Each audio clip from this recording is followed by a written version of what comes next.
सभी को जैमसी की। आज हम नीति वचन 20 के उसके 19 वचन से मनन करेंगे। जो लुतराई करता फिरता है वह भेद प्रकट करता है, इसलिए बकवादी से मेल जोल न रखना। प्रियो, कौन है जो लुतराई करते हैं? ये वे लोग हैं जिनसे बातें नहीं पचती। ये वे लोग हैं जो आपके सामने अच्छी अच्छी बातें करके आपके मन का भेद खुलवा लेते हैं और फिर वही बातें दूसरों को जाकर बताते हैं और फिर आपको बदनाम करते हैं। प्रियो, आज हमें अपने आप को देखना है कि हमारे भीतर कितनी ईमानदारी है कि यदि कोई हमें अपनी बातें बताए या हमें पता चले किसी की कोई भी बात, तो क्या हम उन बातों को फैलाकर किसी को बदनाम करते हैं या किसी का मजाक उड़ाते हैं या फिर चुप रह जाते हैं? वचन में लिखा है, नीति वचन 11 के उसके 13 वचन में, जो लुतराई करता फिरता है वह भेद प्रकट करता है, परंतु विश्वास योग्य मनुष्य बात को छिपाए रखता है। लुतराई करने वाले या बकवादी मनुष्य में प्रियो कोई भी ईमानदारी नहीं होती। उनके पास विश्वास योग्यता की आत्मा नहीं होती। यदि वे किसी दूसरे के विषय में कुछ भी जान जाते हैं तो जब तक उसका ढिंढोरा न पीट लें तब तक उन्हें चैन नहीं मिलता। कई बार परिवार के सदस्य, पड़ोसी, जहां हम काम करते हैं, ऐसे लोग आपको मिल जाएंगे जो किसी न किसी की बुराई या फिर चुगली करते हैं, जो फुसफुसाते हुए इधर उधर की बातें करते हैं। ऐसे लोग दूसरों की निजी जानकारियां इकट्ठी करते रहते हैं और उसे फैलाते रहते हैं। यह पाप प्रियो परमेश्वर की दृष्टि में घृणित है। लुतराई करने वाले और बकवादी मनुष्य जो कानाफूसी करते हैं और पीठ पीछे बुराई करते हैं, वह व्यक्ति परमेश्वर के मार्ग से भटक गया है। लुतराई का कार्य परमेश्वर की ओर से नहीं है। किसी को बदनाम करना यह कार्य परमेश्वर की ओर से बिल्कुल भी नहीं है। प्रियो, ऐसे मनुष्य लोगों की निजी जानकारियां इकट्ठी करके उसमें मसाला मिलाकर इधर उधर परोसते रहते हैं और लोगों में जहर बोते हैं और समाज को गंदा करते हैं। यह प्रियो एक शैतानी कार्य है। कई बार कुछ बहनें एक जगह इकट्ठी हो जाएंगी और फिर किसी की बातों को छेड़कर गपशप मारने लग जाती हैं, इधर की बातें उधर करने लग जाती हैं, एक दूसरे की निंदा करने लग जाते हैं। यह कार्य भी बिल्कुल गलत है। वचन में लिखा है, पहला तीमुथियुस 5 के उसके 13 वचन में कुछ औरतों के बारे में लिखा है, वे घर घर फिरकर आलसी होना सीखती हैं और केवल आलसी नहीं पर बकबक करती रहती हैं और दूसरों के काम में हाथ डालती हैं और अनुचित बातें बोलती हैं। तो यह सब नकारात्मक बातें प्रियो परमेश्वर की दृष्टि में घृणित है। जो लोग परमेश्वर का भय मानते हैं, धर्मी जन को अगर कोई अपनी बातें बताते हैं तो वे उस बातों को अपने तक ही सीमित रखते हैं और केवल प्रार्थना करते हैं, क्योंकि वे विश्वास योग्य मनुष्य हैं। वे इधर की बातें उधर नहीं करते। प्रिय मनुष्य जो लुतराई करते हैं वे अपनी खुंदक लोगों पर निकालते हैं, बदनामी करके जिनसे जलन रखते हैं, उनकी प्रतिष्ठा को नुकसान पहुंचाने के लिए वे ऐसा करते हैं। जब मनुष्य में किसी के प्रति जलन और नफरत पैदा होती है तो बदनाम करके फिर बदला लेते हैं, क्योंकि मनुष्य का मन प्रियो अत्यंत दुष्ट है। परमेश्वर का वचन बताता है, यिर्मयाह 17 के उसके 9 वचन में लिखा है, मन तो सब वस्तुओं से अधिक धोखा देने वाला होता है। इसमें असाध्य रोग लगा है। जब हम मन में बैर रखते हैं और डाह करते हैं तो हम दूसरों के प्रतिष्ठा पर प्रहार करते हैं। इस पाप से प्रियो केवल परमेश्वर ही हमें छुड़ा सकते हैं। वचन में लिखा है, तीतुस 3 के उसके 3 से लेकर 4 तक आयत में लिखा है, क्योंकि हम भी पहले निर्बुद्धि और अज्ञान न मानने वाले, भ्रम में पड़े हुए और विभिन्न प्रकार की अभिलाषाओं और सुख विलास के दास्तों में थे और बैर भाव डाह करने में जीवन व्यतीत करते थे और घृणित थे और एक दूसरे से बैर रखते थे। पर जब हमारे उद्धारकर्ता परमेश्वर की कृपा और मनुष्य पर उसका प्रेम प्रकट हुआ तो हमारा उद्धार हुआ। जब प्रिय परमेश्वर हमारे जीवनों में आ जाते हैं तो हमारा जीवन विश्वास योग्य हो जाता है। हम लोगों की निजी जानकारियों को गुप्त रखने लगते हैं और वे बातें जो हमें बताई गई हैं और किसी को नहीं बताते, किसी की बदनामी नहीं करते और किसी की भी प्रतिष्ठा की निंदा नहीं करते और दूसरों की प्रतिष्ठा की रक्षा के लिए हर संभव प्रयास करते हैं, भले ही उस व्यक्ति के विषय में उनकी व्यक्तिगत भावनाएं कुछ भी हो। प्रियो, अपनी जीभ की रक्षा करें। इसे ऐसी गुप्त बातें न फैलाने दे जो छिपाकर रखी जानी चाहिए।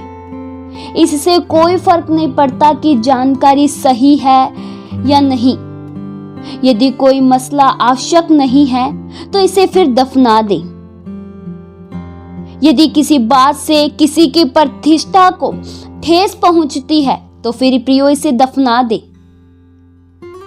यदि लड़ाई झगड़े या विवाद का कारण बने तो इस बात को छोड़ दे, उसी जगह खत्म कर दे। अगर आपके सामने कोई किसी की निंदा कर रहा है, किसी की बुराई कर रहा है, तो उसे फटकार लगाकर वहां से आप हट जाएं। आप किसी की निंदा मत सुनिए। वचन में लिखा है, नीति वचन 17 के उसके 4 आयत में, कुकर्मी अनर्थ बात को ध्यान देकर सुनता है और झूठा मनुष्य दुष्टता की बात की ओर कान लगाता है। यदि प्रियो आप किसी दूसरे व्यक्ति के विषय में अपने मन में पापपूर्ण विचार रखकर एक बकवादी को चुगली का पाप करने देते हैं तो आप भी उसके पाप में भागीदार हैं। वचन में लिखा है, भजन संहिता 15 के उसके 3 वचन में, सियोन के निवासी न निंदा करता है, न ही मित्र की बुराई करता है और न ही अपने पड़ोसी की निंदा करता है। प्रिय, परमेश्वर इन निंदा चुगली से घृणा करते हैं। जो निंदा चुगली करते हैं ऐसे लोगों से हमें ज्यादा मेल जोल नहीं रखना चाहिए। हमें ज्यादा उनसे घुलना मिलना नहीं चाहिए। चुगलखोरों से ज्यादा हमें ताल्लुक नहीं रखना चाहिए, जिन्हें आप जानते हैं कि ये ऐसे ही करते हैं, ये एक दूसरे की निंदा ही करते हैं, इनकी यह आदत है। तो प्रियो, उनसे दूर ही रहे। ऐसों से दोस्ती करने से आप बचें। प्रियो, ऐसे दोस्त मित्र जो चापलूस होते हैं, कई बार यह किसी व्यक्ति का विश्वास जीतने के लिए जरूरत से ज्यादा प्रसन्नता और तारीफ करते हैं, जिससे आम लोग चने के झाड़ पर चढ़ाना कहते हैं। इसका मकसद सिर्फ किसी व्यक्ति को अपनी बातों से उकसाना होता है कि कुछ जानकारियां हासिल हो ताकि आगे फैलाया जाए और बदनाम किया जाए। तो प्रियो, आपको चापलूसी करने वालों से बचना जरूरी है। कोई जब आपकी चापलूसी करता है तब आपको सुखद लगता है और आप उस पर भरोसा करके सब कुछ उगल देते हैं। जो भी आपकी बातें होती हैं वह सब बता देते हैं। आप तो अपना मित्र समझते हैं और उस पर भरोसा कर लेते हैं कि यह मेरा मित्र है, मैं इसे सब कुछ बता देता हूँ। प्रियो, मैंने एक थॉट पढ़ा जिसमें लिखा था, हर दोस्तों को हर राज मत बताओ। सुना है दोस्तों के भी दोस्त होते हैं। क्या पता कि आपसे भी गहरी दोस्ती किसी से हो, और जो आपने अपने दोस्तों को बताया है वे जाकर आगे अपने दोस्तों को बताएं। फिर आप पछताएंगे, रोएंगे। पहले जानिए प्रियो, कौन विश्वास योग्य है। जैसा हमने पढ़ा नीति वचन 11 के उसके 13 वचन में, विश्वास योग्य मनुष्य बात को छिपा रखता है। कई लोग अपने काम निकालने के लिए चापलूसी करते हैं। ये भी लोग प्रियो बहुत खतरनाक होते हैं। ये लोग मतलबी होते हैं, सिर्फ अपने मतलब के लिए कार्य करते हैं। वचन में लिखा है अय्यूब 17 के उसके 5 आयत में, जो लूट भाग के लिए अपने मित्र की चुगली खाता है उसके लड़कों की आंखें अंधी हो जाएंगी। प्रियो, आपको किसी के भी मुख से अपनी भी चापलूसी नहीं सुननी चाहिए। सुलेमान ने कहा नीति वचन 29 के उसके 5 वचन में, जो पुरुष किसी से चिकनी चुपड़ी बातें करता है वह उसके पैरों के लिए जाल लगाता है। और नीति वचन 26 के उसके 28 वचन में लिखा है, जो किसी को झूठी बातों से घायल किया हो वह उससे बैर रखता है, और चिकनी चुपड़ी बोलने वाला विनाश का कारण होता है। इसलिए प्रियो, अपनी तारीफ सुनना भले ही बड़ा सुखद लगता है, फिर भी यह बहुत ही खतरनाक है। इससे भी बचकर रहें। इस वचन के द्वारा परमेश्वर आप सभी को आशीष दे। आइए हम प्रार्थना करें। हालेलुया। महान खुदावंद, हम आपकी तारीफ और आपका धन्यवाद करते हैं। आप प्रभु सर्वशक्तिमान, दयालु और करुणा निधान परमेश्वर हैं। आपके जैसा प्रभु और कोई नहीं है। आप सब नामों से आपका नाम श्रेष्ठ है। आप प्रभु सर्वव्यापी हो, सर्वज्ञानी हो, सर्वश्रेष्ठ हो। हर नामों से ऊंचा प्रभु आपका नाम है। आपके नाम में प्रभु सामर्थ है। आपके द्वारा ही प्रभु हम बचाए गए हैं। प्रभु, भरोसे के योग्य केवल प्रभु आप ही हो। आप प्रभु कभी नहीं बदलते। प्रभु, हम आपके वचनों पर चले, जैसा आपका वचन कहता है उसी मुताबिक चले। प्रभु, आपने अपने वचनों के द्वारा हमसे बातें की कि हम किसी की भी प्रतिष्ठा, सम्मान के विनाश का कारण न बनने, अनर्थ की बातों की ओर मन न लगाए। प्रभु, हमें अपने लहू से धोकर शुद्ध कीजिए, पवित्र कर दीजिए। हमारा उठना बैठना मसीह आप में हो। हम प्रभु आपके मार्गों पर चले, आपके वचनों के अनुसार चले। हमारे जीवनों में से प्रभु आपकी महिमा हो। हम प्रभु किसी भी चुगलखोरों से, बुराई करने वालों के साथ किसी भी प्रकार का ताल्लुक न रखें। हमारे जीवनों से प्रभु आपकी तारीफ हो, आपकी महिमा हो।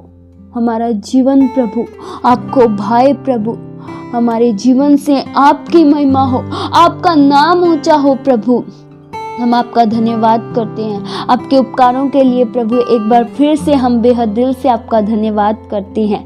ये प्रार्थना प्रभु यीशु मसीह के जीवित पवित्र नाम से मांगते हैं। सुनो और कबूल करो पिता। आमीन।